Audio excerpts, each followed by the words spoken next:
The following is a potential scenario depicting the early events of World War III. December 11th. The U.S. Department of Defense claims the Islamic State has secured fighter jets, potentially with the complicity of the Syrian government. The Russian president has warned against... Putin issues a final warning to Western powers that any more disruptions with Russia, its allies, or trading partners will not be tolerated. January 6, 2015. After confirmation of cooperation from the United Kingdom, a no-fly zone was placed over Syria. January 10th. A Turkish Air Force plane is shot down over eastern Syria. The same day, President Barack Obama announces to the American people, we have now declared war on Syria. I ordered our military to take targeted action in Syria. If you threaten America, you will find no safe haven. The Republican-controlled Congress votes to approve a military intervention. The US and UK began to rally 12,000 troops for a fast and targeted ground invasion, in concert with air shelling over all Syrian military installments. The S&P 500 index drops under 2,000.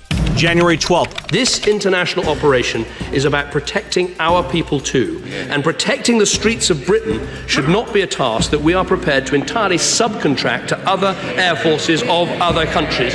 Riots erupt in London from mass public distaste of the new Middle Eastern war. Scotland begins the process to secede after a last-minute referendum receives a 61% majority of votes. 4 countries joined the Eurasian Economic Union, including Mongolia, and newly established independent eastern Ukraine, entailing free trade and military cooperation. India is set to import a record 180 tons of gold for January and begins talks with Russia for an increased bilateral trade. January 20th. The US decides to send forces without UK cooperation and sends a lackluster army of 5,000 American troops arrive in Turkey that push their way to Aleppo, Syria. In an attempt to demonize Democrats and anti-war activists, Fox has guests Jesse Ventura and Dennis Traynor. I think it's shameful, and I think that we need new leadership in this country that changes this war mentality that the United States of America has today, which turns to chaos, and both guests state they would recommend burning draft cards if issued from the Selective Service. Days later, China does not attend the latest 5-year and 7-year Treasury note auction. The Federal Reserve announces a return to monthly asset purchases to maintain critical defense expenditures. February 11th, submarines went undetected to the U.S. West Coast, destroying key military targets in San Diego. U.S. Secretary of Defense announces the swift sinking of 3 Chinese submarines west of San Clemente Island. Secretary of State John Kerry appears live on CNN to declare the U.S. is now at war with China. Japan announces allegiance with the United States. We will continue to build a strong Japan-U.S. alliance. And supplies 12 destroyers to patrol for Chinese warships in the Pacific. Through alternative news websites, it's discovered that on January 30th, secret talks with China for U.S. debt negotiations and to reevaluate gold at $3,200 an ounce and silver at $60 an ounce were denied by the Federal Reserve. And this led to the Chinese strike on American targets. Brazil, the next day after China's attack, announces their allegiance with China against the United States, halting all imports and exports and an intent to sell their $262 billion in Treasury securities at the earliest possible auction. Senator Bernie Sanders proposes a bill to nationalize all Chinese investments in the United States. Australia comes out in the open with gold price talk, noting they would accept up to $1,500 gold price to appease Chinese, but would follow any gold price the U.S. Treasury and Fed will set. Australian coal and gold mining workers go on strike, and China responds with sending 20,000 troops into Australia to, quote, secure China's industrial mineral investments. February 17th. The Pentagon is going to spend $7.5 billion to make emergency fixes to its nuclear weapons. The Pentagon allocates $11.9 billion package to modernize and ready nuclear armaments at the National Nuclear Security Administration plant in Kansas City. March 1st, 2015.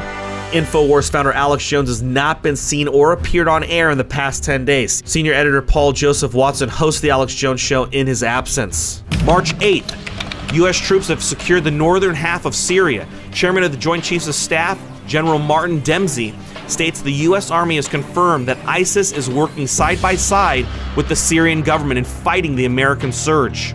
Russians move in to support troops to Iran. The Iranian president announces on Democracy Now! That his country will accept any number of Syrian refugees as well as Palestinian refugees from the ongoing Israeli conflict. American media proclaims the U.S. is crying for help from the world and getting no answer.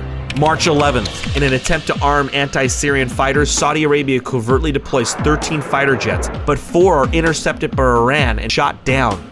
Iran claims they were under hostile attack. Saudi Arabia and Turkey then declare war on Syria and Iran. Rumors circle that the French parliament will vote to leave the European Union, with similar talks in regards to Italy and Poland. Germany states they are remaining neutral in regards to any Eurasian military conflict. Shortly thereafter, Chancellor Angela Merkel announces her resignation. Riots in Central America have provoked a push for revolution in Venezuela. The U.S. deploys Marines and Navy SEALs to invade Cuba and Venezuela. March 13th. An explosion at Diablo Canyon nuclear power plant in California causes a further increase in exodus from California into neighboring states, especially Arizona.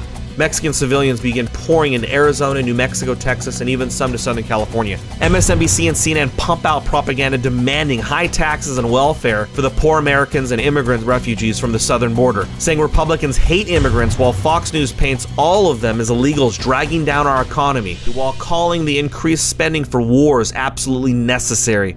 Obama prepares executive orders to give refugees American citizenship. We'll take steps to deal responsibly with the millions of undocumented immigrants who already live in our country.